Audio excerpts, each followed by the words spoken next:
Photographiez votre printemps pour le rendre encore plus beau. Si vous êtes comme moi, les premières fleurs du printemps vous font le plus grand bien. Comme on les savoure. Enfin, ce retour à la vie. Et chaque année, mon constat est qu'il pourrait y avoir plus de bulbes dans mes plates-bandes. Plus de couleurs, plus de printemps, plus de vie. Souvent à l'automne, on achète quelques sacs de tulipes ou de narcisses que l'on plante en vitesse dans les endroits vides des plates-bandes. Puis au printemps, on se réjouit du beau spectacle floral que nous offrent ces bulbes à floraison printanière. Mais les emplacements ne sont pas tout à fait parfaits. Certaines zones sont dégarnies. Comment réussir une plantation de bulbes à l'automne qui sera spectaculaire au printemps? Chaque printemps, on se promet de corriger la situation. Puis, à l'automne, on recommence ce paragraphe. Fiez-vous à la mémoire photographique d'un vrai appareil photo. Au printemps, certaines plantes vivaces apparaissent très tôt sous forme de belles rosettes de feuilles. D'autres ont des feuillages persistants et il y en a même qui ont des floraisons très hâtives. Toutes ces plantes vivaces sont de bonnes candidates pour le projet des duos réussis. Les vivaces. Bonnes pour vos bulbes. En effet, il est intéressant de combiner les bulbes et les vivaces et cette technique a plusieurs avantages. Le premier est que les plantes vivaces, toutes petites au printemps, grossissent pour atteindre leur pleine largeur en été. Ce faisant, elles dissimulent les feuillages jaunissants des bulbes. Cela facilite grandement l'entretien. Un autre avantage des vivaces, et c'est celui qui m'intéresse particulièrement ici, c'est que ces jeunes plants du printemps peuvent créer des agencements intéressants avec les bulbes. On peut planter des bulbes à travers des tapis de plantes à feuillage persistant. Les bulbes peuvent cohabiter avec les jeunes vivaces en début de croissance. On peut même créer des duos de floraison, en combinant des vivaces et des bulbes qui fleurissent en même temps. Quelques exemples inspirants. Parmi les vivaces à floraison très hâtive, je crois que le Brennera macrophylla, zone 4, l'emporte haut la main. Cette plante aux belles feuilles maculées de gris exhibe déjà un début de floraison en même temps que les crocus. Et le bleu royal des Brennera est d'un bel effet avec des crocus géants à fleurs blanches ou roses. En même temps que s'il arrive quelques primes verts,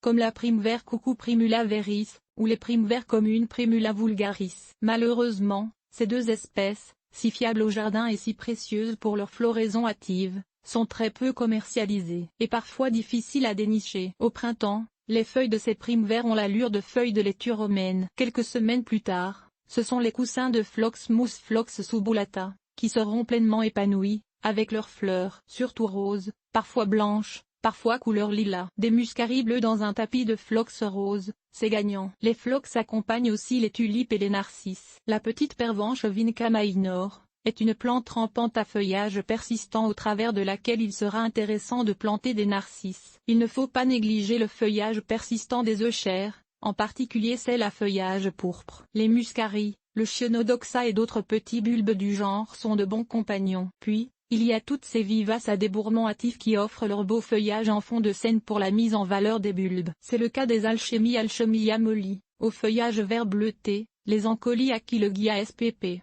ou des Géraniums vivaces Géranium spp. Même les Sedones d'automne deviennent de beaux massifs arrondis au ton de gris, parfaits pour rehausser les tulipes. Certains couvre-sols, comme la bugle rampante Ajuga spp, ou le Lamium maculatum, sont aussi intéressants. Prenez des photos.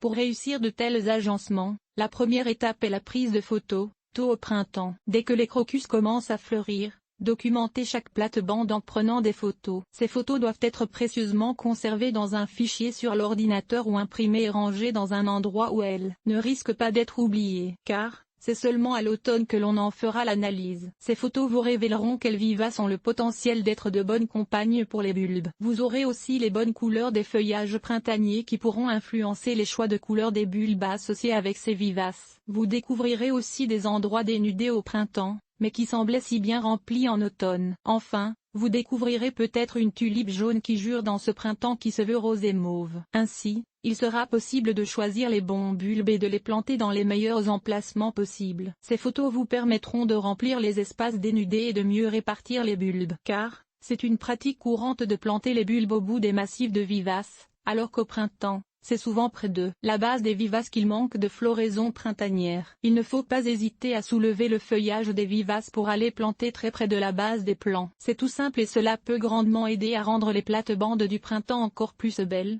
sans trop se casser la tête.